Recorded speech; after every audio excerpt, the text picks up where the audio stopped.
Hi friends, இன்னைக்கு எப்படி start பண்ணுறது, எதுலேருந்து ஆரம்பிக்கிறது, எதை முதல்ல பேசுறது அப்படின்னு தெரியாமல் ரொம்ப ஒரு மன வேதனையில் இப்போ உங்கள் முன்னாடி நின்றுட்டுருக்கேன். நீங்கள் எல்லாருமே அப்படி தான் இருப்பீங்கன்னு தெரியும். ஏன்னா நேற்று கரூரில் நடந்த இந்த துயர சம்பவங்கிறது யாராலையுமே அதை ஏற்றுக்கொள்ள முடியல. எல்லாருமே பதறி போயிருக்காங்க. ஸோ நானும் கேட்ட உடனே அப்படியே பயங்கர ஒரு ஷாக் ஆகிட்டேன். ஏன்னா ஃபர்ஸ்ட் ஆஃப் ஆல் நான் எல்லாத்தையும் ஒரு அப்பாலஜி சொல்லிக்கிறேன். ஏன்னு கேட்டீங்கன்னா, நேற்று தளபதி விஜய் அவர் கரூரில் பேசின அந்த ஸ்பீச்சை கேட்டுட்டு நான் ரொம்ப ஒரு சந்தோஷமாக சிலாகிச்சு ஒரு வீடியோ போட்டிருப்பேன். ஆனால் நான் வீடியோ போட்டு நேரத்தில் தான் அப்படி ஒரு சம்பவமே நடந்திருக்கு. ஆனால் முதல்ல எனக்கு அது தெரியவே தெரியாது. எப்பவுமே நம்ம ஒரு வீடியோ தளபதி விஜய் ஒரு ஸ்பீச் பேசிட்டாரு அப்படின்னா அந்த ஸ்பீச்சுக்கு முடிஞ்ச உடனே நான் வந்து பார்த்தீங்கன்னா என்னுடைய ஆதங்கத்தை அது எப்படி இருந்துச்சுட்டு நான் வந்து அதை பற்றி பேச ஆரம்பிச்சிருவேன். நான் அதை பற்றி பேசி அப்லோட் பண்ணுறதுக்கு எனக்கு ஒரு 2 மணி நேரம் ஆகும். ஸோ நான் அப்லோட் பண்ணதுக்கப்புறம் தான் எனக்கு சடான ஒரு ஃபோன் கால் வருது. எப்படி சம்பவம் கேள்விப்பட்டீங்களா, பார்த்தீங்களான்னு என்னுடைய ஃப்ரெண்ட்ஸ் சொல்லும் போது உடனே நான் போயிட்டு மொபைலில் பார்க்குறேன், டிவி ஆன் பண்ணுறேன். எனக்கு சரியான ஒரு ஷாக்கு. அதாவது நாம எதுக்கு வந்து பதறிட்டு இருந்தோமோ, தளபதி விஜய் அவர் நேற்று ஏன் வந்துட்டு ரொம்ப ரொம்ப சீக்கிரமா அவசரமா பேசிட்டு கிளம்புனாரோ, ஸோ நம்ம எல்லாரும் எது நடக்கக்கூடாதுன்னு நினைச்சோமோ அது நடந்திருக்கு. ஸோ முதல்ல எனக்கு தோணுன விஷயம் என்னன்னு கேட்டிங்கன்னா, இது இப்போ நம்மளுக்கு எவ்வளோக்குள்ள ஒரு மனதில் பயங்கரமாக ஒரு பாதிப்பை ஏற்படுத்தியிருக்கு. எல்லாருமே, அதாவது உலகத்தில் இருக்கிற அத்தனை தலைவர்களும் உள்ளூர் தலைவர் வரைக்கும் உடனே பார்த்தீங்கன்னா ட்வீட் போடுறாங்க, தங்களுடைய துயரத்தை பகிர்ந்துக்கிறாங்க. ஸோ அப்படி இருக்கும்போது விஜய் அவர்களுக்கு இது எவ்வளோக்குள்ள ஒரு பாதிப்பை ஏற்படுத்தியிருக்கும், அவரோட மனநிலை என்னவா இருக்கும் அப்படிங்கிறது எனக்கு ஒரு பெரிய ஒரு கேள்விக்குறியாக மைண்டில் ஓடிட்டே இருந்துச்சு. ஏன்னா இது முழுக்க முழுக்க அவரை பார்க்கறதுக்காக, அவருடைய ஸ்பீச்சை கேட்கறதுக்காக வந்த கூட்டம். அப்படிங்கும்போது அவருக்கு அது எவ்வளோக்குள்ள ஒரு மன அழுத்தத்தை உண்டாக்கியிருக்கும். ஆனா அதை யாருமே அதை பத்தி பேசாம நேற்று வரைக்கும் தளபதி விஜய் அவர்களுக்கு சப்போர்ட் பண்ணிட்டு இருந்த சில ஊடகங்களும் ஊடகவாதிகளும் அரசியல் விமர்சகரும் கூட, என்னப்பா அந்த ஆளு, அதாவது இவர் யாரை வந்து கரூர்ல விமர்சிச்சாரோ, செந்தில் பாலாஜி தான் விமர்சிச்சாரு. ஸோ அந்த செந்தில் பாலாஜி உடனடியாக அந்த மருத்துவமனைக்கு ஓடுறாரு. ஸோ அங்க உள்ள அமைச்சர்கள் அன்பில் மகேஷ் போறாரு, மு.க. ஸ்டாலின் அவர்கள் உடனே பார்க்க போறாரு. அவங்களாம் பார்த்தீங்கன்னா அவ்வளோ ஆசனா அந்த மக்களுக்கு என்ன நடச்சுன்னு பதறிப்பி போறாங்க. ஆனா இவ்வளோ பார்க்க வந்த மக்களுக்கு இப்படி ஒன்று ஆயிருக்கான இந்த ஆளு இந்த மனசை கண்டுக்காம அவர் பாட்ட ஃப்ளைட்டை பிடிச்சி தனி விமானத்தில் சென்னை கிளம்புறாரு. அதை பற்றி நிருபர்கள் கேட்க வராங்க, அங்கே கூட ஒரு பதில் சொல்லல. இங்கே கூட இவர் வந்து நிருபர்களை சந்திக்கிறாங்கன்னா இவரெல்லாம் எதுக்காக கட்சி ஆரம்பிச்சுட்டு வராரு அப்படி இப்படின்னு நேற்று நீங்கள் பார்த்துருப்பீங்க. சோசியல் மீடியா முழுக்க பயங்கரமான ஒரு விமர்சனங்கள். எனக்கு ஒன்று அந்த இடத்துல சொல்லணும்னு தோணுச்சு. ஏப்பா இப்படி ஒரு சம்பவம் நடந்திருக்கு, அந்த மனுஷனுடைய மன நிலைமை எப்படி இருக்குன்னு யாராவது யோசிச்சு பார்த்தீங்களா? அவர் என்ன மாதிரி அதுல இருந்து அவர் வந்து வெளியே வர்றதுக்கே கொஞ்சம் டைம் எடுக்கும், அந்த அவர் ரியாக்ட் பண்றதுக்கு. ஸோ அதை தான் நான் சொல்லிட்டு நினைச்சேன். நான் இப்போ சொல்லிடுறேன் ஈஸியா, அவர் அங்கே பேர்க்க வேண்டிய மருத்துவமனைக்கு இங்கே வந்து இவ்வளோ ஒரு சம்பவம் நடந்திருக்கு கரூரில். இதுக்கப்புறம் அவர் மருத்துவமனைக்கு போனாருன்னா அங்கேயே மட்டும் அவர் வந்து சும்மா இருந்துருவாங்களா? அப்போ அங்கே ஒரு கூட்டம் கூடி அது ஒரு பெரிய பிரச்சனை ஆயிடாதா? அது எப்படி அசால்ட்டாக சொல்லிடுறீங்க? இப்படிதான் நீங்க சொல்லி சொல்லி உங்களுடைய அந்த ஈகோவை டச் பண்ற மாதிரியே பேசி பேசி பேசி தான் இன்னைக்கு இவ்வளவு பெரிய விஷயத்த ஒன்று இருக்கு. அதாவது பனையூர் பண்ணையாரு அவர் வெளியில வர மாட்டாரா, வெளியில வரணும் 1008 பேர் கேட்காத பாக்கி கிடையாது. கேட்டீங்கல்ல, இன்னைக்கு அவர் வெளியில வந்து பண்ணும்போது எவ்வளவுக்குள்ள ஒரு விஷயம் நடக்கு பாத்தீங்கல்ல.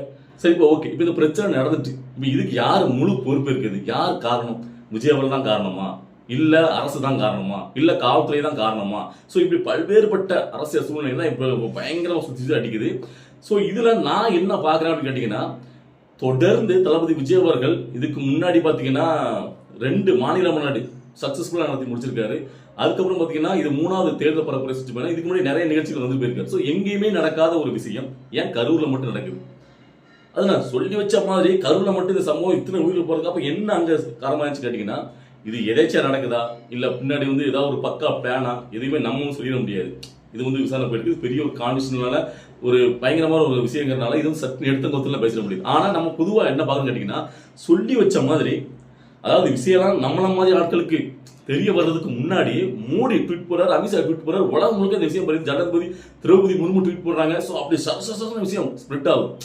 ஸோ அதாவது பார்த்தீங்கன்னா சடக்கம் வந்து செந்தில் பாலாஜி மருத்துவமனை நிற்காரு, அன்பில் மகேஷ் போறாரு, அன்பில் மகேஷ் பார்த்தீங்கன்னா அழுகிறாரு, நாங்கள் இதாண்டா சொல்லி சொல்லி செஞ்சோம், யாருன்னா கட்டுப்பாட்டில் மதிக்கல. ஸோ இப்படி ஏகப்பட்டு சொன்னாங்க. அப்போ நமக்கு பார்க்கணும் என்னன்னா இது எல்லாமே எதாச்சும் சொல்லி வச்ச மாதிரி இவ்வளோ ஸ்பீடாக நடக்குது அப்படி என்ன? அதாவது நான் இதை வந்து ரொம்ப வந்து பார்த்தீங்கன்னா, அதாவது நான் வந்து பேசுகிற விஷயங்கள் கோர்வையாக இல்லாமல் மாறி மாறி கூட வரலாம். என்னோட ஆதங்கத்தை பேசியிருக்கேன், எப்பவுமே நான் மனசு தான் பேசுவேன். அதாவது அதில் பாதிக்கப்பட்டவங்களுடைய அந்த பாதிக்கப்பட்டவங்க, அதாவது தான் பிள்ளை இழந்தவங்க, தான் அக்கா இழந்தவங்க, தங்கை தம்பி இழந்தவங்க, அவங்கள முகத்துல இருந்து அவங்க சொல்ற ஒரு விஷயத்தை கவனிச்சாங்க. உண்மையிலே தளபதி விஜய் அவர்கள் கிரேட்டுங்க. அவர் பெரிய ஒரு அன்பை சம்பாதிச்சிருக்காங்க. என்ன கேட்டீங்கன்னா, அவங்க பாதிக்கப்பட்டிருக்காங்க. ஒருத்தங்கலாம் பார்த்தீங்கன்னா தான் பிள்ளை 13 வயசு பையனை இழந்திருக்காங்க. அந்த தாய் சொல்லுது, இதுக்கு வந்து விஜய் அவர்கள் காரணமே கிடையாது, எங்க அண்ணன் விஜய் காரணமே கிடையாது, அவர் எங்களை பார்க்கணும் தான் வந்தாரு. ஆனா முழுவதுமா பாதுகாப்பு கொடுக்காத காவல்துறை, அந்த இடத்த கொடுத்தாங்கல்ல, நாங்க கேட்ட மாதிரி எங்க அண்ணன் கேட்ட விஜயாவில் கேட்ட மாதிரி ஒரு இடத்த நீங்க கொடுத்துருந்தீங்க, அந்த சேதம் இருக்கிறதுல இங்க என்ன பாதுகாப்பு இருக்கு, இங்க இடம் வசதியே சரியில்லை, போறதுக்கு 2 வே தான் இருக்கு. ஸோ அப்படி அவங்க சொல்லும் போது அப்போ இந்த இடத்துல கூட தன்னுடைய அக்காவை இறந்தவங்க, தன்னுடைய மகனை இறந்த ஒரு தாய், ஸோ அந்த இடத்துல விஜய் யாருமே குறை சொல்லல. அந்த அந்த பண்பு, அந்த மாண்பு வந்து நான் பார்க்கும்போது எனக்கு அவ்வளோக்குள்ள, ஏன்னா எல்லாருமே அந்த பாட்டத்துல யாரையுமே வந்து பார்த்தீங்கன்னா குறை சொல்லாம இருக்க மாட்டாங்க, எல்லாருமே திட்டி தீப்பாங்க. தங்களுடைய குடும்பம் சார்ந்த தன்னுடைய ரத்த சார்ந்த உறவுகளை வந்து நிற்கும் போது எல்லாரும் அவனை அந்த நேரையில கூட விஜய் அவர்களுக்கு குறை சொல்லக்கூடாது, அவர் மேல தப்பு கிடையாது, இந்த இடத்த கொடுத்தவங்களும் இங்க முழுமையா பாதுகாப்பு கொடுத்தவங்க தான் காரணம்னு சொல்லி அவங்க சொல்லும் போது சரி ஓகே, அவங்க அப்படி சொல்லிடுறாங்க.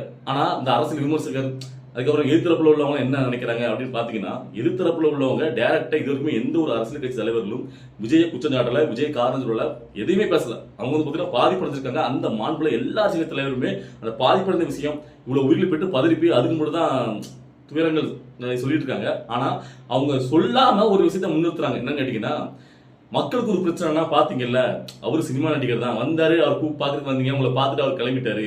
ஆனா பாத்தீங்களா, மக்களுக்கு ஒரு பிரச்சனை யாரை விமர்சிங்களோ, யாருக்கா நீங்க எதிர்த்து நீங்க கூடுனீங்களோ அவரு தான் உங்களுக்காக வந்து நிக்காரு அப்படிங்கிறத சொல்லாம சொல்றாங்க. இதுல இன்னொரு விஷயம், முக்கியமான ஒரு விஷயம் ஓடிட்டு இருக்கு. அதுக்காக நான் இன்னைக்கு பேச நினைச்சேன். விஜய் அவர்கள் கைதாகப்படுவாரா? இதுக்கு விஜய் அவர்கள் தான் அவருடைய கூட்டத்துக்கு வந்து ஆட்கள் தான் இப்படி ஆகி போச்சு அப்படின்னு சொல்லிட்டு பிளாஷ் நியூஸ்ல வந்து போயிட்டு இருக்கு. ஏடிஜி வந்து பேசுறாரு இன்னைக்கு காலையில. அதாவது இன்வெஸ்டிகேஷன் போயிட்டு இருக்கு. அருணா ஜெகதீசன் அவங்க தலைமையில வந்து பாத்தீங்கன்னா ஆணையம் அமைச்சாச்சுன்னு முதல்வர் சொல்றாரு. ஸோ இறந்து போனவங்க 31 பேர்னு தீர்மானம் பண்ணிட்டாங்க இது வரைக்கும். இன்னும் 50 பேருக்கு மேல பாத்தீங்கன்னா சிகிச்சை பண்ணிட்டு இருக்காங்க. 30 பேர் குடும்பத்துக்கும் தலா 10 லட்சம் ரூபாய் முதலமைச்சர் ஸ்டாலின் அவர்கள் அறிவிக்காரு. ஸோ இப்போ வந்து பாத்தீங்கன்னா இந்த பிரச்சனை காரணமான விஜய் அவர்கள் கைது செய்யப்படுவாரா அப்படிங்கும் போது எனக்கு என்ன உடனே சமைச்சுன்னா, இதுக்கு முன்னாடி தெலுங்கானால அல்லு அர்ஜுன் வந்து பாத்தீங்கன்னா இதே மாதிரி ஒரு சம்பவத்துக்கு கைது செய்யப்பட்டார். அதாவது உடனே அவர் வெளியிட்டார், அந்த கேஸ் நடந்துட்டு இருக்கு.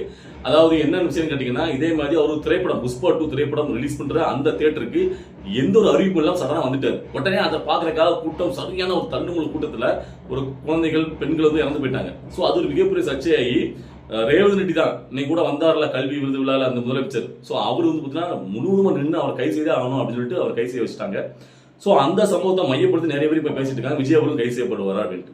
நான் என்ன விவரிக்க நினைக்கிறேன் கேட்டீங்கன்னா, அதுக்கும் இதுக்கும் நிறைய வித்தியாசங்கள் இருக்கு. அதாவது அல்லு அர்ஜுன் பார்த்தீங்கன்னா வெறும் நடிகராக எந்த ஒரு முன் அறிவிப்புமே இல்லாம ஒரு தியேட்டருக்கு வராரு. அதனால எதிர்பாராம அந்த கூட்டம் கூடி இதுக்கு வந்து முழுசுமா பார்த்தீங்கன்னா அல்லு அர்ஜுன் பொறுப்பேற்கணும். ஏன்னா அவர் வந்து ஒரு உச்சபட்ச நடிகராக இருக்கும்போது எந்த அறிவிப்பு இல்லாமல் அவர் வந்தாருன்னா காவல்துறையால் சடானா பாதுகாப்பு கொடுக்க முடியாது, கூட்டங்கள் கூடும். ஆனா இங்க அப்படி கிடையாது. தளபதி விஜய் அவர்கள் ஒரு அரசியல் தலைவராக வராரு. அவர் முன்னாடியே அவர் எந்தெந்த இடங்களுக்கு போக போறாரு, எத்தனை மணிக்கு போக போறாரு எல்லா விளக்கம் கொடுக்கப்பட்டு அனுமதி பெற்றுதான் அவங்க கொடுத்த இடத்துல தான் நிற்காரு. அப்படிங்கும்போது முழுவதுமா அவர் பாதுகாப்பு கொடுக்க வேண்டியது காவல்துறை. சோ அப்படி இருக்கும்போது இதை முழுக்க விஜய் அவர்களை மையப்படுத்தி கைது செய்யப்படுவார் அப்படி பேசுறதே பாத்தீங்கன்னா என்ன பொறுத்தவரைக்கும் ஏற்றுக்கொள்ள முடியாது. சோ ஏன்னா அவர் வந்து பாத்தீங்கன்னா அரசியல் கட்சியில இதுக்கு முன்னாடி எல்லா கட்சி தலைவர்கள் வரும்போது எப்படி வந்து பாத்தீங்கன்னா நீங்க வந்து பாத்தீங்கன்னா அனுமதி கொடுக்கீங்களோ, நீங்க தேர்தல் எப்படி பாதுகாப்பு அதே மாதிரி தான் தளபதி விஜய் அவர்களுக்கும். சோ அப்ப இங்க கட்டுக்கடா கூட்டம் வரணும். அப்ப அந்த இடத்த நம்ம விஜய் அவர்களுக்கு நீங்க கன்ஃபியூஸா பாத்துட்டு இருக்கீங்க. இது ஒரு திருச்சி, திருவாரூர், நாகப்பட்டினம். சோ அப்ப அந்த இடத்துல எவ்வளவு கூட்டம் வந்துச்சுன்னு உளவுத்துறைக்கு கண்டிப்பா தெரிஞ்சிருக்கும். விஜய் அவர்கள் ஒரு இடத்துக்கு வராருன்னா அது கூட்டம் கொடுக்கும். சோ அப்ப அதுக்கு உண்டான ஒரு இடத்த கொடுக்கணுங்கிறது அந்த பொறுப்பு யாருக்கு இருக்குன்னா காவல்துறைக்கும் அரசாங்கத்துக்கு இருக்கு. சோ அவங்க அந்த இடத்த கொடுத்து இல்ல அங்க கூட்டம் கூடுதுன்னா அது வழிமுறை நெறிப்படுத்த வேண்டிய காவல்துறை கையில இருக்கு. இப்போ ஒரு பக்கம் இந்த இடத்துக்கு இந்த பெண்கள், குழந்தைகள் எல்லாமே வரக்கூடாதுன்னு தளபதி விஜய் அவர்கள் முதல் தேர்தல் பரப்பிலிருந்து முதல் மாநாட்டில இருந்தே அந்த அறிவிப்பு வெளியிட்டு இருக்காரு, கடிதம் மட்டும் இருக்காரு, யாரும் வராதீங்க. அப்ப அதை மீறி வரும்போது அது ஏன் அனுமதிக்கணும் காவல்துறை? அவன் அங்கே தடுக்கணும்ல.